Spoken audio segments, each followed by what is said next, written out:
let's talk about social norms and constructions of masculinity. So, just like social norms are one of the things that produce idealized femininity, social norms are one of the things that produce idealized masculinity as well. In our social world, masculinity and femininity are constructed in opposition to one another. Things that aren't coded as masculine are considered to be feminine, right? They're held up as, again, two different sides of the same coin, but they aren't identical to one another, nor are they even sort of exact opposites to one another. We live in a world where there's a hierarchy, where masculinity is held up as the ideal, right? So, what it is to be a great person is to have certain kinds of masculine traits in the ways that our world, again, like reacts to and values these different kinds of characteristics that we've coded in terms of different gender. So, masculinity is held up as an ideal, it is revered and it is valued, but it's also incredibly rigid and it's incredibly narrow. In contrast, femininity is devalued. It is, again, often viewed as trivial or frivolous, something to steer away from. So we can even hear the insult all the time. What are you, a girl? Being leveled at boys, teenagers, men. So femininity is the lower end of this hierarchy, but at the same time, because it isn't held up as an ideal, it also is much broader and more flexible. So we can see this in terms of even just norms of appearance, right? So think about what clothing options girls have easy access to versus what clothing options boys have easy access to. Girls can wear dresses or skirts or pants or leggings. Boys can wear pants or shorts, right? If we were to go to just a mainstream clothing store, these are the options that would be accessible. It's considered fine for girls to wear clothes that have been coded as masculine because masculinity is held up as this ideal, whereas it's viewed as embarrassing or shameful if boys wear clothes that have been coded as feminine. Masculinity is much, much, much more rigid than femininity tends to be. So I think it's important to look at the different ways that these social norms and expectations are enforced and constructed. Right? So we don't have to say it's better or worse being a boy or a girl. Instead, we can look at the differences in the expectations. So let's see, what's another example? Even just looking at clothes some more.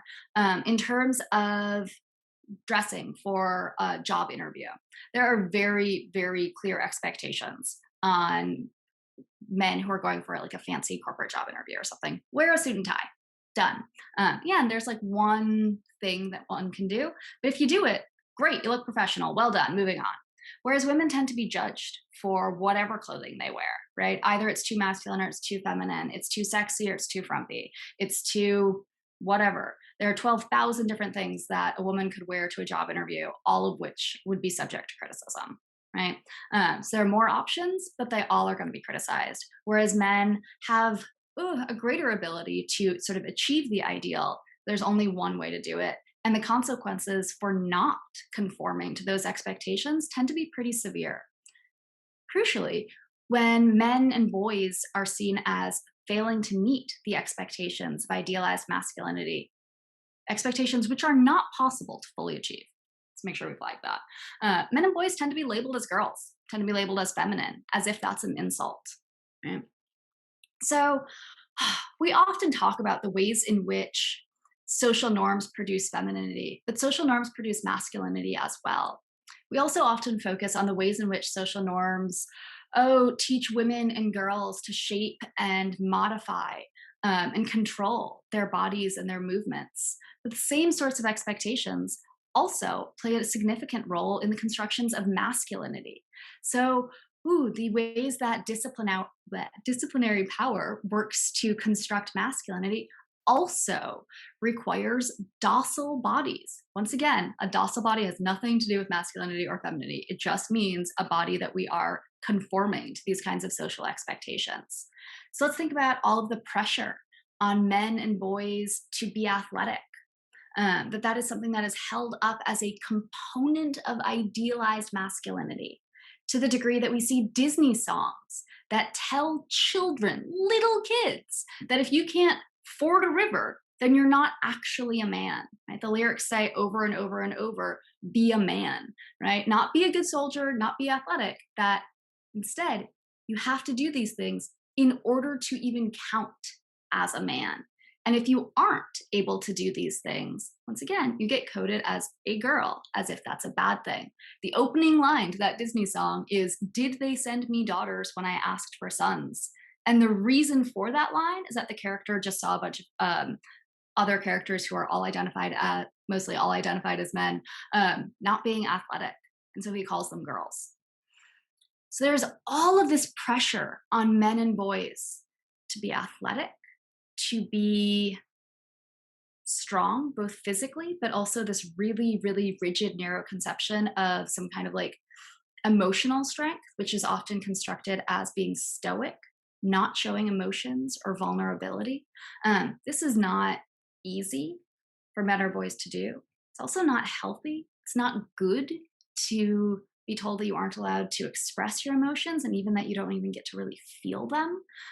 This is harmful to men and to boys. Um, and it is something that men and boys are often told that not only do you have to live up to these expectations, but that the expectations, once again, are just natural. They're not social expectations. This is just what it means to be a man or a boy. Right? So once again, we see the ways in which disciplinary power becomes invisible because of the ways that it gets distributed and internalized, such that we all are enforcing it on ourselves and or enforcing it on each other. So as Ornstein discusses, one of the major ways that masculinity is taught and enforced is by boys enforcing it on one another, on each other. We could also look at this in terms of femininity. Girls enforce femininity on one another. But the ways in which men and boys are taught that if they don't live up to this impossible ideal, they'll be mocked, they'll be made fun of by each other, also by coaches, by parents, by teachers. We see this a lot, especially in sports, the way that men or boys can be ridiculed by their peers, by their coaches, for not living up to these incredibly impossible ideals. We see this also showing up in the ways that social media affects men and boys. It is not something that only affects women and girls. These expectations of having this extraordinarily, giant scare quotes, perfect sculpted body is massively a beauty norm and a body norm that is imposed upon masculinity as well. That what it is to be a man is to be swole, to be, jacked, to be built, to have all these muscles, to be athletic, such that failing at sports is viewed as, again, not just, oh, whoops, not good at soccer. It's viewed as, again, something that's shameful or bad, a failure of masculinity, not just a failure of, oh, soccer's not my jam. And these expectations are incredibly isolating and incredibly harmful. They're harmful to men in terms of the ways in which they isolate and segment off men from one another. And it teaches incredibly unhealthy and often quite harmful modes of interacting with both one another as well as with folks of other genders. So here's where we start to see these expectations, especially in terms of sexuality, in terms of sexual orientation and sexual activity imposed upon men and boys from an incredibly young age. So we see this, let's see here, in locker room talk, as it is sometimes called, the sorts of slang and expectations that men and boys are taught to use amongst one another in terms of talking about women and talking about sexuality. We can see this in terms of how it's baked into our language. This isn't even edgy slang anymore. If you talk about like somebody being like, "Oh, are you going to score tonight?" That's viewed as getting something, getting a prize, rather than are you going to engage in a mutually consensual, collaborative sexual activity with somebody else. No, it's are you going to win this competition? Are you going to score? We also see this in terms of the language that men and boys might use with one another, in terms of the ways in which derogatory terms for sexual orientation are often used as an insult. So let's see here. Hopefully, this is outdated, but I don't think it is yet. Using the phrase, that's so gay, as if it somehow is a negative, where we code anything that's not straight as worse, as bad, as embarrassing, as shameful. Men and boys are taught to do this quite a bit. And the ways in which we teach men and boys, especially, that in order to have value as a man, you need to be sexually dominant with women. Right. So once again, we see the ways in which heteronormativity is baked into the structure of masculinity. It's not that we start off with these sort of I don't know, norms of masculinity that we found somewhere in nature and then are like, yes, and I shall add this expectation that everybody is straight. Rather, it is baked into, it is centrally part of what it is to, and I quote, be a man, is to be straight, to be sexually active, and to be sexually dominant. This is harmful both for everyone who is sort of interacting with folks who have this mindset. It's also incredibly harmful to men and boys. This is not a healthy way to be engaging in, sexual activities. This is also imposing an expectation that everybody be sexually active, which is a kind of sexual violation in and of itself.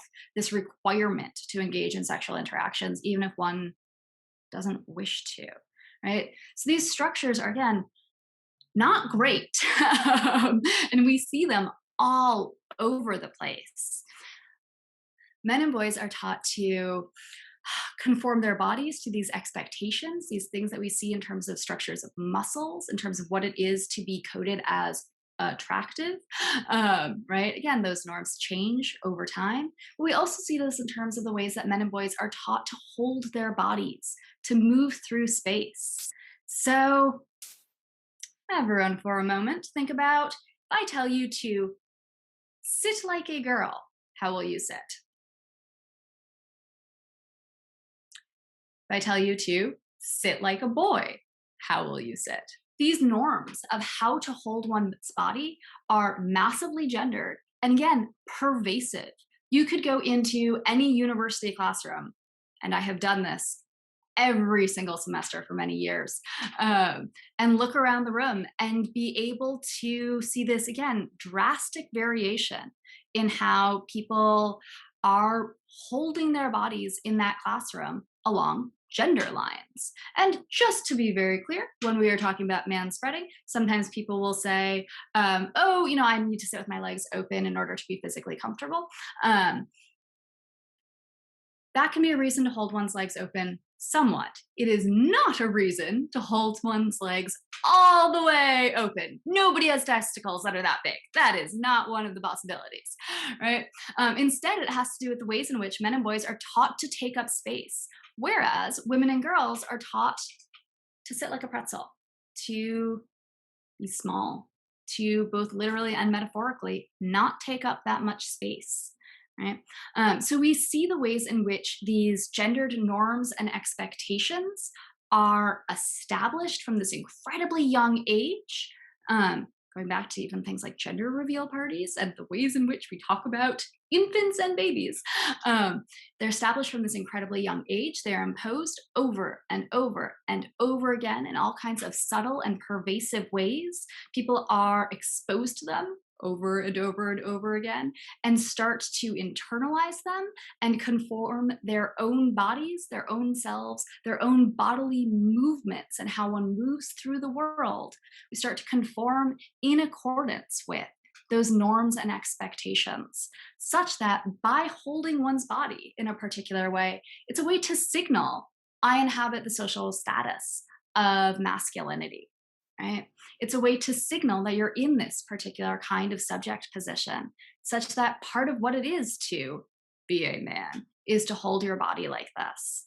Now, I do also want to be clear, there are lots and lots and lots of ways in which people push back against and try to, rediscover or revise some of these norms and expectations. And we're seeing that conversation happening right now in our social world. I also want to be very, very clear about this. Sometimes people hear these sorts of conversations about the harms of masculinity in its current iteration, and they take that to assume that all masculinity is necessarily toxic or bad or harmful. I want us to really pause on that thought as well. When people are taking that line of reasoning, one of the things that they often do is they'll say, okay, so we think that, being a strong leader, that's a good thing, but it shouldn't be coded as masculine. So we're going to no longer gender that characteristic. Um, so we are taking all of the good things connected with masculinity and we're saying, no, no, no, that's not about masculinity. That's just what it is to be a human. We're leaving all of the bad things. We're still coding those as masculine. That does a bunch of things. Thing one is that reinforces the idea that all of masculinity is bad, it's harmful. Thing two is it reinforces the idea that what it is to be a good person, what it is to be a good human, is masculine, right? Because we aren't doing that same thing with norms of femininity. We aren't saying, oh, no, no, no, being uh, nurturing is not a feminine gendered expectation or not a feminine characteristic. We're instead saying, no, being nurturing is a delightful thing. Men should have access to this, feminine characteristic as well. We're still leaving it coded as feminine. So by saying all of the good things connected to masculinity are just things for people, we reinforce that same historical trend of viewing what it is to be a person in terms of masculinity. Um, it also is reinforcing, as I said, that idea that, oh, all masculinity is somehow toxic or harmful. And if we code all of masculinity as toxic or harmful, there's nowhere to really start. There's nothing to revise. And people often are defeated and just walk away and say, well, why bother then?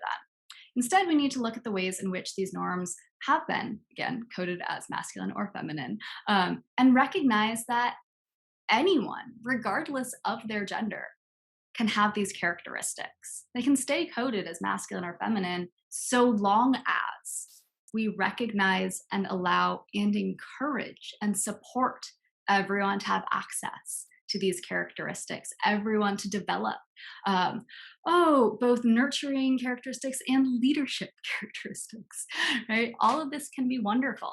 And so I don't want us to walk away with the idea that masculinity is somehow a lost cause. Masculinity is wonderful and great, just as femininity is wonderful and great. But we need to find ways to continue to update it. Let's go with that one. All right, cool.